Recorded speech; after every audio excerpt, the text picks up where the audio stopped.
Have you ever wondered how many ancient books were deliberately eliminated from the Bible we know today? What would happen if I told you that there exists a sacred, ancient, and deeply revealing book that was suppressed for centuries and labeled as dangerous? Today we're going to explore one of the most hidden and mysterious texts of early Christianity, the Book of Jubilees. A writing that offers a completely different vision of Genesis, the fall of angels, the origin of evil, and the secret purpose of humanity. Why was it eliminated? What revelations did it contain that were considered too risky for the common public to access? Prepare yourself, because what you're going to discover today may change your way of seeing the scriptures forever.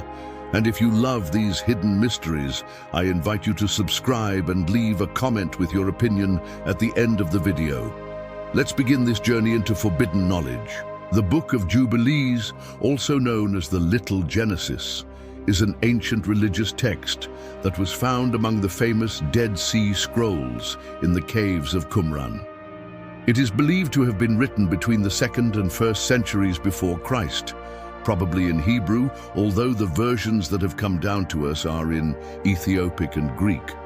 For some scholars, this book represents a reinterpretation of Genesis and Exodus, but with a completely different focus from what the traditional Bible presents. The text was especially valued by the Essene community, a religious group that lived in the desert of Judea and that preserved many texts that were later considered heretical or dangerous by the religious authorities of Judaism and Christianity. The most intriguing aspect of the Book of Jubilees is that it claims to have been dictated directly by an angel to Moses on Mount Sinai. It not only recounts the story from Adam to the Exodus from Egypt, but also organizes the events in cycles of jubilees, that is, periods of 49 years. This way of organizing time is completely distinct from the traditional biblical narrative and suggests a cosmic vision of human destiny in which each event was already predestined according to a divine calendar. Additionally, this book details unknown aspects about the patriarchs, such as the names of the wives of Adam's sons, the origin of demons as descendants of fallen angels with human women, and a precise chronology that fills the gaps that Genesis leaves open. The existence of these details led many to wonder, why was this knowledge excluded? Who didn't want these secrets to come to light? One of the most controversial aspects of the Book of Jubilees is its vision of the fallen angels. While Genesis briefly mentions the sons of God who united with the daughters of men, Jubilees develops this story with greater depth, identifying the angels as directly responsible for corrupting humanity. According to this text, it was these celestial beings who taught humans the art of war, witchcraft, and other obscure practices, thus provoking God's judgment through the flood. This detail connects directly with the Book of Enoch, another apocryphal text that was also eliminated, and which describes the celestial rebellion with crudity. But that's not all. The Book of Jubilees also places a strong emphasis on the observance of the lunar solar calendar, in contrast to the lunar calendar used by the Jews after the Babylonian exile.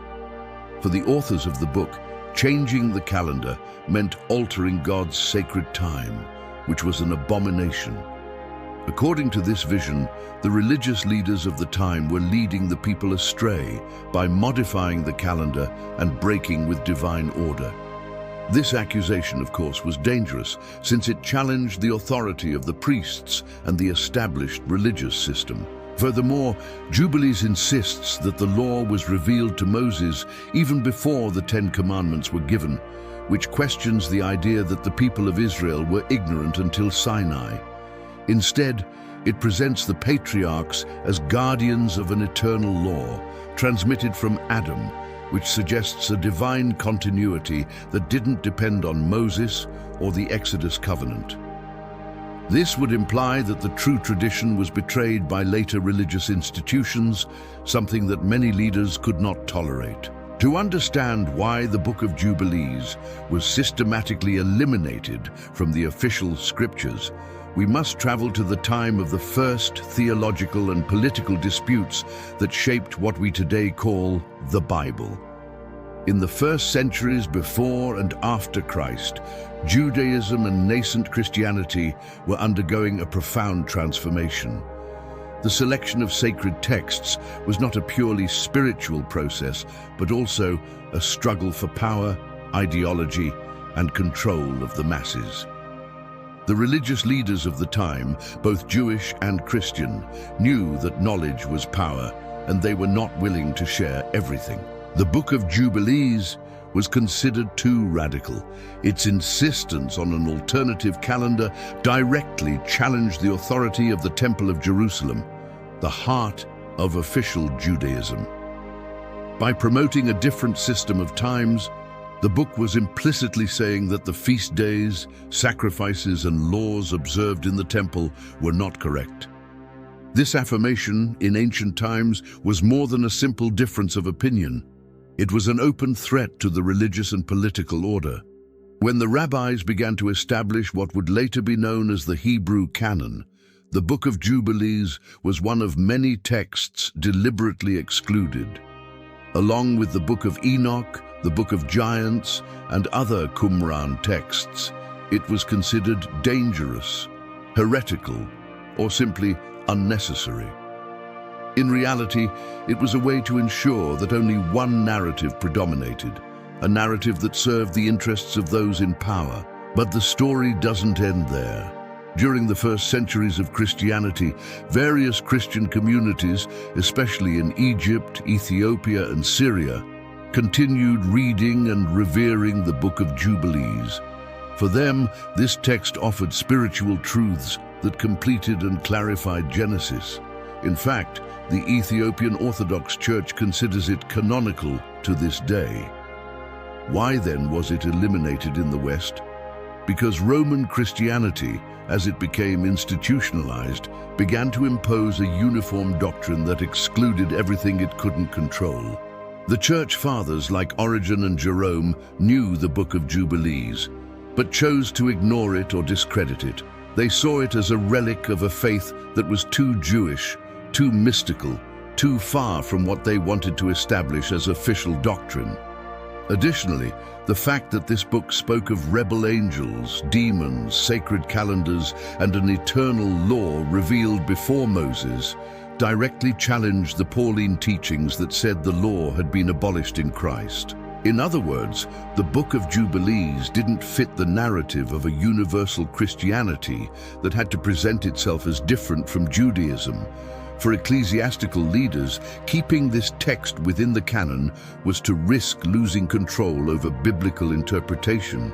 Do you see, the problem wasn't that the book was false, but that it revealed too much about the origins of evil, too much about angels and their falls, too much about an eternal law that not even Christ would have come to abolish. And there's something more. The Book of Jubilees also offers a vision of free will and destiny that disturbs even many believers today. In its narrative, everything is predestined. Every human action, every historical event, even sin, is already written in the heavenly tablets. This idea, which seems to resonate with certain Gnostic concepts, contradicts the doctrine of free will that traditional churches have so defended. How can you preach that the human being is free if everything is already written? This theological tension was another reason to bury the book. And as if that weren't enough, Jubilees also speaks of a constant cosmic struggle between the children of light and the children of darkness, a theme deeply developed by the Essenes and later by Christian mystics.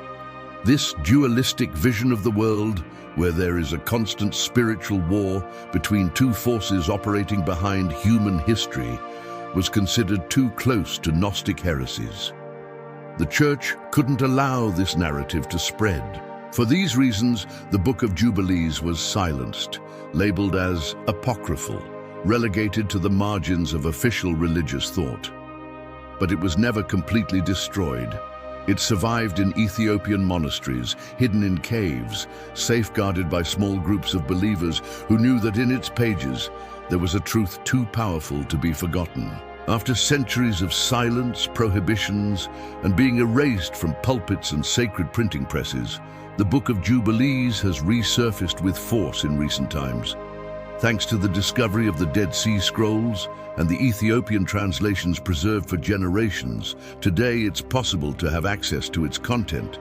But the big question remains, why should we pay attention to it today, in the 21st century? What does this ancient text tell us that still disturbs theologians, historians, and religious leaders? The answer may surprise you. The Book of Jubilees seems to be directed not only to the past, but also to the future. It speaks of cosmic cycles, prophetic times, a final judgment, and a universal restoration. Its pages present a pattern that repeats, a kind of hidden code that marks the crucial events of human history. Many contemporary scholars have begun to compare its jubilees with key dates in world history, and some believe that the book contains an encrypted message that points directly to the final days, to the apocalypse prophesied by so many ancient cultures. But there's something even more disturbing. Amidst its poetic and ancient language, Jubilees denounces a progressive corruption of humanity. It describes how evil not only manifests in human acts, but is driven by invisible forces, by malignant spirits that rebelled against God, and that still today influence the political, economic, and social decisions of the world. Could it be possible that this book is warning us about a hidden spiritual war that is still being waged in our days? Some researchers have gone further. There are those who claim that the Book of Jubilees contains prophetic keys about the true lineage of certain nations, about the spiritual descent of peoples, and about the final conflict between good and evil. This conflict wouldn't be merely symbolic, but literal, and would affect every person on the planet. In this sense, Jubilees is not just a chronicle of the past, but a map of the future. A map that was hidden so that we wouldn't know where we're going or who we really are. And here we come to one of the most controversial points, the identity of the so-called children of light. According to the Book of Jubilees, these are not simply the biological descendants of Abraham, but all those who keep God's eternal covenant, who live according to the celestial law inscribed in the heavens. This revelation puts in crisis the idea of an exclusively national or institutional salvation.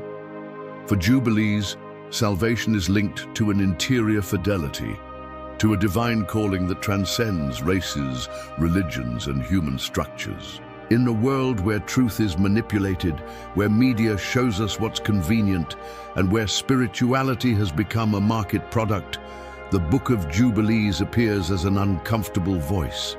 An ancient voice that hasn't been totally silenced, that still whispers from the margins of history a truth that burns like fire, that time is running out, that cycles are about to be fulfilled, and that only those who awaken to this forbidden knowledge will be able to understand the final purpose. And you? Are you willing to see beyond the veil imposed by centuries of censorship? Do you dare to question what you've been taught and to seek the truth in the most forgotten places? The Book of Jubilees is not just an apocryphal text. It's an uncomfortable testimony of what could have been a completely different Bible, a message of warning and hope, a light lit in the desert for those who still have ears to hear. We've reached the end of this fascinating journey, but the search has only begun. The Book of Jubilees was silenced because it revealed too much, because it disturbed, because it spoke of things that the powerful didn't want us to know. But now that you know it, you have a key in your hands, a door to ancient knowledge that can still change your life. If this video opened your eyes or left you with more questions than answers, I invite you to leave your comment. Do you believe this book was eliminated with reason or out of fear? Would you like us to delve deeper into its chapters and secrets one by one? Give it a like, subscribe, and activate the bell so you don't miss the next content where we'll explore more forbidden texts, biblical mysteries, and hidden truths that were buried until now. Share with your friends and family, because maybe someone else also needs to discover what has been hidden from us.